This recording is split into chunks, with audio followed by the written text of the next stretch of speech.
जितना रुपया डॉक्टर तेरा बनाएगा एस्टीमेट, तेरे हॉस्पिटल में रुपया पहुंचा के तेरे गरीब का इलाज फ्री कराऊंगा। ये हम मन से आज भी कह रहा हूँ और बराबर कहता हूँ, और आप लोगों से भी कह रहा हूँ, कोई जाति बंधन नहीं, ब्राह्मण से लेकर चमार तक कोई जाति, अगर इस बीमारी का शिकार हो, ऑपरेशन कराना हो, इलाज कराना हो, बेशक आप एस्टीमेट बनवा करके आय प्रमाण पत्र की एक कॉपी और आधार कार्ड 3 पेपर हमको दे देना, 10 दिन के अंदर रुपया तेरे हॉस्पिटल पहुंचाने का काम हम करेंगे। ये हम कह रहे हैं, आपका विधायक करे न करे हमसे उससे मतलब नहीं, लेकिन इसकी जिम्मेदारी आप हमारे नेताओं के माध्यम से वो पेपर आप हमको उपलब्ध करा देंगे। जिस दिन उपलब्ध होगा हमारे पास, उस दिन से 10 दिन के अंदर रुपया आपके हॉस्पिटल पहुंचा दूंगा। ये काम तो करूंगा। अब आगे क्या होने वाला है अब बताओ। हम तो चाहते हैं कि महामुनि जी थाने पर जाएं, गब्बर जी जाएं, दूधराम जी जाएं, बुधना जी जाएं, मझवार जी जाएं, अमरमणि कश्यप जी जाएं थाने पर, कोई सही बात को लेके तो सम्मान के साथ आपकी बात को सुनी जाए। बोलो कितने लोग चाहते हो? चाहते हो ना? तो धैर्य रखो। उसकी भी व्यवस्था हम बना दी है, उसकी भी व्यवस्था हम बना दिए हैं। सबसे ज्यादा ओम प्रकाश राजभर से अगर कोई परेशान है तो समाजवादी पार्टी के लोग परेशान हैं। पता नहीं क्या होगा वही लोग के। भैया हिस्सा क्यों लूटला? हम बोलत थे तो पीरा था, 4 बार सरकार रहलो तो खुद गई, लेकिन उन्होंने किया।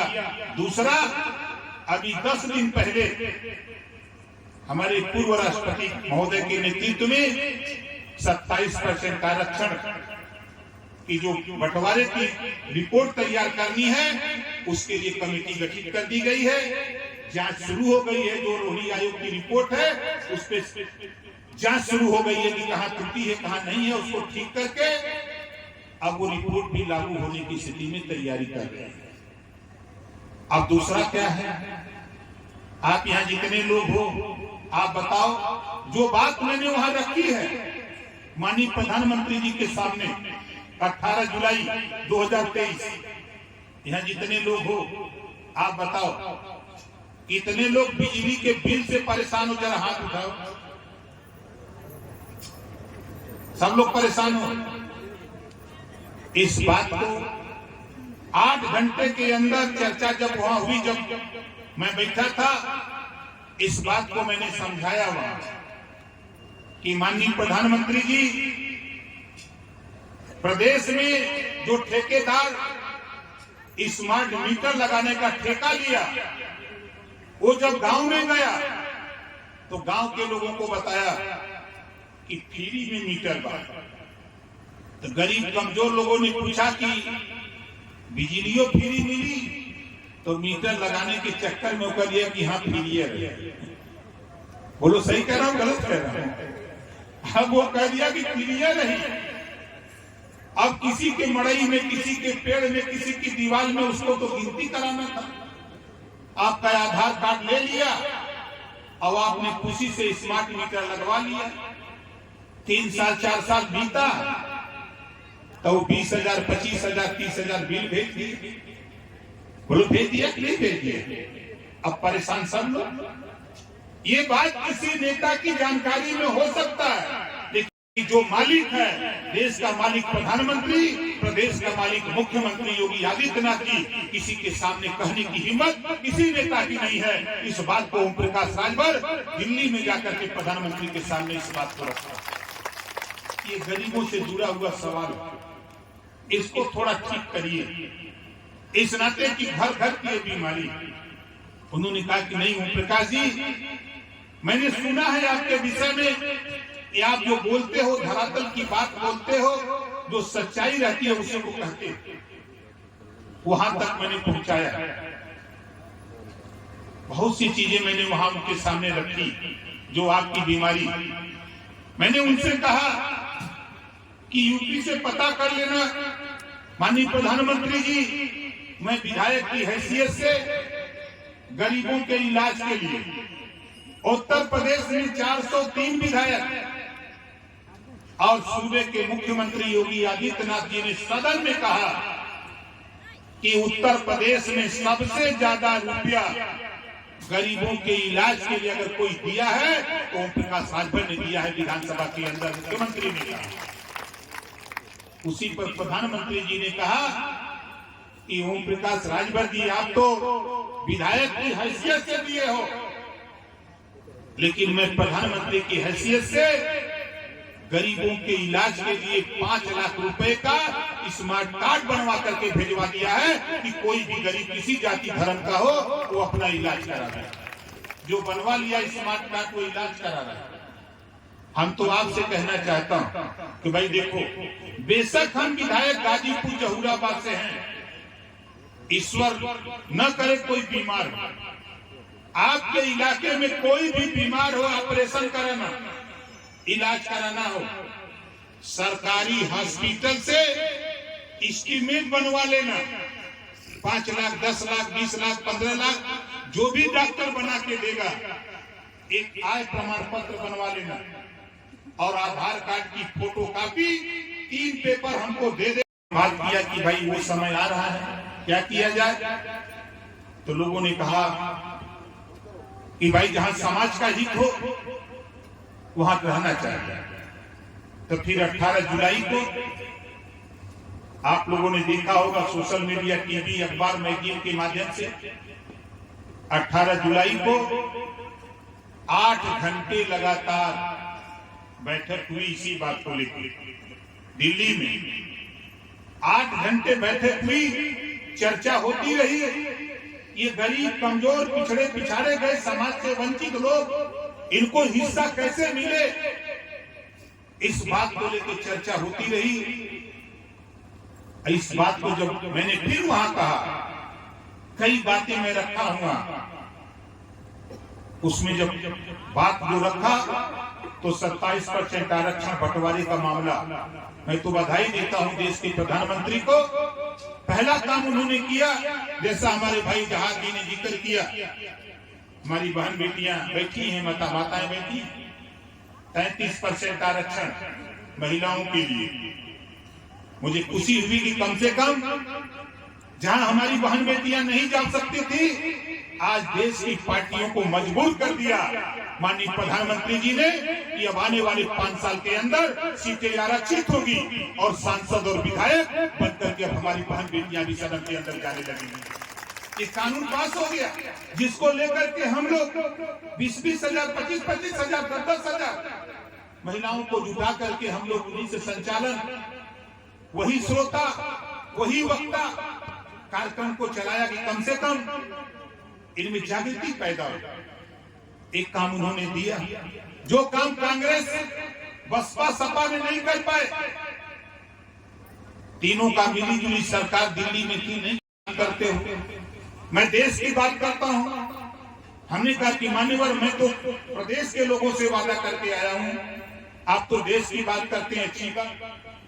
कहें देखो, मैं देश में इसको बांट के देना चाहता हूं, मैंने रोहिणी आयोग का गठन कर देता हूं, राष्ट्रीय स्तर पर इसको हम देंगे। जो 27% आरक्षण का लाभ जो जातियां नहीं पाई हैं, उनको हम देना चाहते हैं। हम रोहिणी आयोग का गठन करना चाहते हैं, आप धैर्य रखो।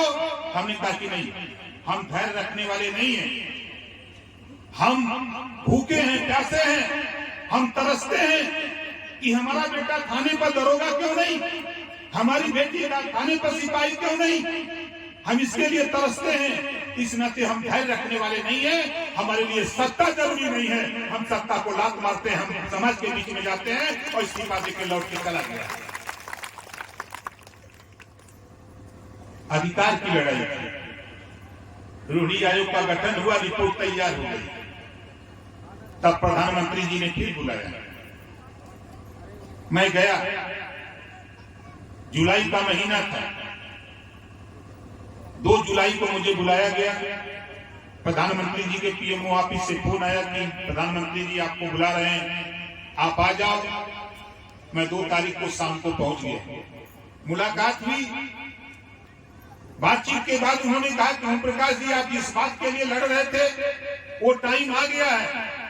हम आपसे वादा करते हैं कि 4 महीने के अंदर इस रिपोर्ट को तैयार होकर के हम राष्ट्रपति, जो पूर्व राष्ट्रपति हैं, हम उनको लगाऊंगा और बड़े बड़े नेताओं को, अधिकारियों को लगाकर 27% आरक्षण को पूरे देश में बांट करके दिखाऊंगा। हम आपका सहयोग चाहते हैं। ये देश के प्रधानमंत्री जी ने कहा। मैं सोचा कि भाई चलो देखते हैं। फिर मैं लौट को देने के लिए कमेटी बनी थी हुकुम सिंह जी के नेतृत्व में। कमेटी की जब रिपोर्ट आई, सरकार चली गई। उसके बाद सपा बसपा की सरकारें बनती रही, कोई ध्यान नहीं दिया।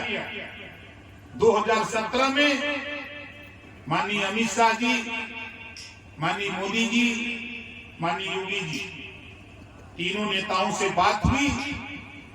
मैं समझौता किया, सरकार बनी, मिनिस्टर बना। देश की राजनीति में पहला ओम प्रकाश राजभर है।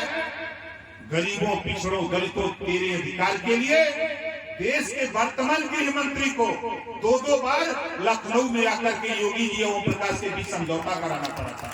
इसी बात को लेकर हम अपने लिए नहीं, 27% आरक्षण को बंटवारे को लेकर जब बात आगे बढ़ी तो ये हुआ कि रिपोर्ट पुरानी, नई कमेटी बन जाए। विभाग मेरे पास था उस समय में, मेरे पास पिछड़ा वर्ग और दिव्यांग जन सशक्तिकरण विभाग मेरे पास था। मैं मिनिस्टर था। कमेटी बन गई। राघवेंद्र सिंह, पूर्व रिटायर्ड जज हाई कोर्ट, उनके नेतृत्व में त्रिस्तरीय कमेटी बन गई। रिपोर्ट तैयार करा लिया। 7, 9, 11 जो 27% आरक्षण, 7% मजबूत जातियां, 9% उससे कमजोर, 11% सबसे कमजोर। 100 दरोगा की भर्ती होगी तो 27 दरोगा की जब भर्ती होगी तो 7 पिछड़ी जाति में मजबूत जाति होगी।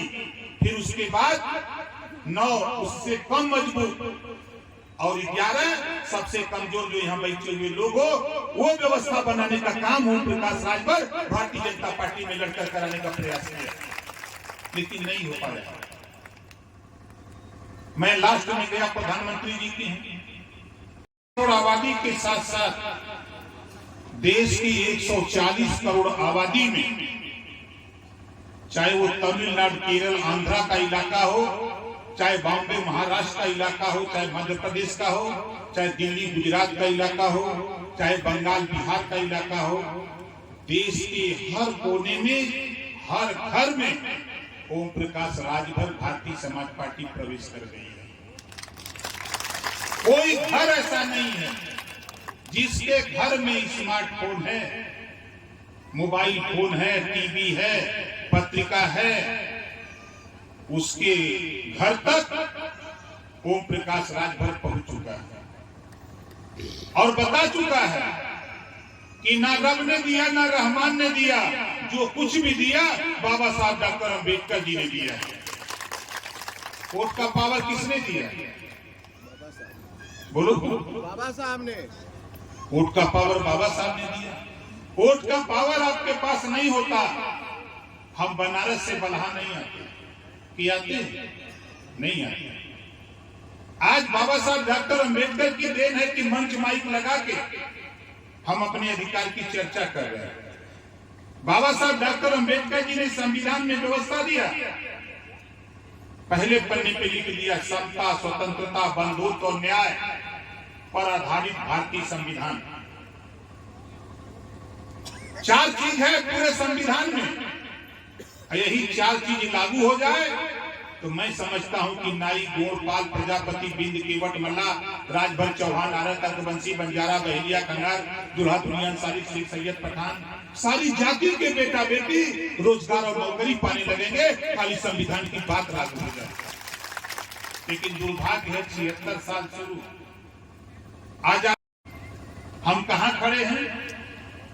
अगर इसी बहराइच में पूछे तो मझवार का बेटा दरोगा नहीं मिलेगा, माझी का नहीं मिलेगा, दूल्हा तुरैया का नहीं मिलेगा, बिंद का, निषाद का, कश्यप का नहीं मिलेगा, राजभर का नहीं मिलेगा, चौहान का नहीं मिलेगा, पाल का, लोहार का, गुण का, कहार का नहीं मिलेगा। कौन जिम्मेदार है? जो सत्ता चलाने वाले लोग। ये तेरा वोट बाबा साहब डॉक्टर अम्बेडकर जी ने ये वोट इसी नाते दिया। इसी वोट से आप अपने बच्चे को अच्छी शिक्षा दिला सकते हो। इसी वोट से चाहो तो जो पढ़ाई अमीर के बेटा को कॉन्वेंट में कैसे कंप्यूटर है, वही पढ़ाई सरकारी स्कूल में भी कैसे कंप्यूटर की शिक्षा लागू करा के अपने बच्चे को भी हवाई जहाज उड़ाने की व्यवस्था बना सकते हो। लेकिन दुर्भाग्य है, आज 21 साल पूरा हो गया, हमको धीरे धीरे धीरे धीरे आपके बीच में घूमते 27 अक्टूबर को 21 साल पूरा हुआ और 21 साल से मैं समझा रहा हूं, हम तो कभी पीछे नहीं हटे और आप भी पीछे नहीं हटे। आज देश की राजनीति में चाहे लोकसभा का चुनाव तो चर्चा अगर हो रही है तो भारतीय समाज पार्टी की हो रही है, प्रदेश का चुनाव तो चर्चा भारतीय समाज पार्टी, राष्ट्रपति का चुनाव तो चर्चा भारतीय समाज पार्टी, कोई चुनाव आ रहा है तो चर्चा तो हो रही है। अब आनंद शुरू हुआ है। अभी हमारे साथी जिक्र कर रहे थे, मंत्री पद छोड़ा था। क्यों छोड़ा था? 2001 में सामाजिक न्याय समिति की रिपोर्ट बनी। माननीय राजनाथ सिंह जी ने हुकुम सिंह के नेतृत्व में कमेटी बनवाई थी, जो 27% आरक्षण पिछड़ी जाति को लागू है।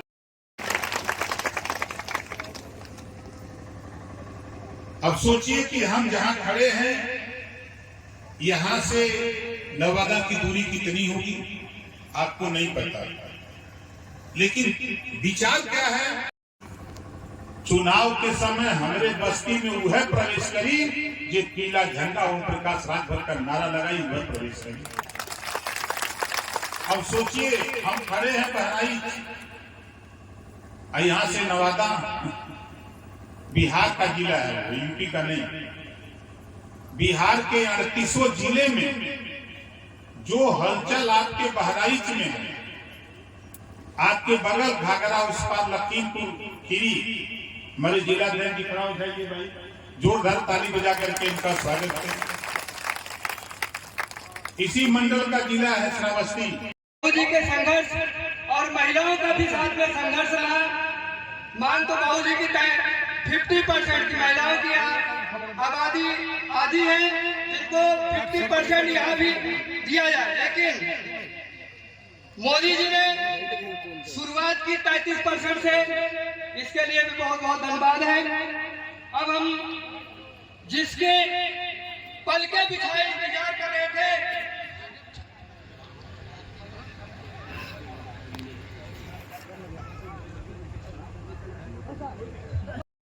लेकिन एक शेर के साथ मैं अपनी बात को खत्म करूंगा। मैं अपने नेता के एक सामने एक शेर पढ़ना चाहूंगा और आप सभी से दुआएं चाहूंगा कि दुआ करो सलामत रहे इनकी हिम्मत, दुआ करो कि सलामत रहे इनकी हिम्मत। ये चिराग कई आंखों पे भारी ऐसे थे कि किसी से जो विचारधारा आपकी थी भाजपा ने स्वीकार किया और उसी आधार पर आपके बीच में माननीय मंत्री जी विधान सभा बलहा में पुनः आए हुए। सोचने की कोई जरूरत नहीं है, आवश्यकता है कि कौन हमारा विकास चाहता है और कौन हमको केवल सपने दिखाना चाहता है। आपने ये भी देखा होगा कि तमाम पार्टियां सरकार में आई और वो आपको यही सपने दिखाती रही, हम आपका विकास कराएंगे, लेकिन आपका विकास नहीं हुआ। इसका कुछ न कुछ जरूर उन्होंने आपके खिलाफ खेल खेला है, इस वजह से आपका विकास नहीं हुआ। अब इस विकास को कराने के लिए माननीय ओम प्रकाश राजभर जी आए हैं और वो आपको इसके बारे में बहुत कुछ बताएंगे उनकी बारी में वो जो है उन्होंने वो क्या किया है कि ये देश स्वतंत्र हुए 75